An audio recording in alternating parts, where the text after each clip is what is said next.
చాలామంది home tour అనే వీడియోలు అయితే చేస్తుంటారు కదా. ఈరోజు ఈసీ షెడ్ టూర్ అని నేను వీడియో చేస్తున్నాను.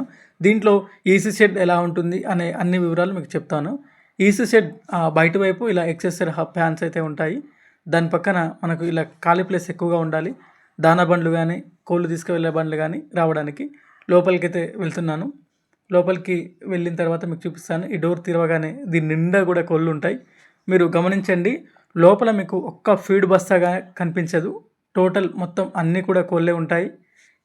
ఇంకా ఇక్కడ మీరు చూస్తున్నవి హోపర్స్ ద్వారా మనకు ఈ విధంగా నిండి, ఒక హోపర్ నిండిన తర్వాత రెండవ దానిలోనికైతే దానా వస్తుంది. ఇంకా అది నిండలేదు కాబట్టి దీంట్లో కొద్దిగానే దానా వస్తుంది.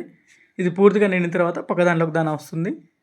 మనము షెడ్ బయట అంటే ఆనుకొనే ఈ విధంగా ఫీడ్ రూమ్స్ అయితే ఏర్పాటు చేసుకోవాలి. వీటికి తేమ తగలకుండా, ఎక్కువ ఎండ తగలకుండా షెడ్కి బయట ఈ విధంగా చేసుకోవాలి. ఇక్కడ ఇదైతే రూమ్ ఉంది. ఈ రూమ్లో నేను రెస్ట్ తీసుకోవడానికి ఉంటుంది. బయట మనకి ఈ విధంగా ఒక ట్రాన్స్ఫార్మర్ అయితే ఖచ్చితంగా ఉండాలి. 25 kV ట్రాన్స్ఫార్మర్ ఉండాలి. జనరేటర్ కూడా ఉండాలి. మనకు జనరేటర్ సీలింగ్ ఎక్కువ ఖర్చు అవుతుంది ఈసీ షెడ్ నిర్మాణంలో.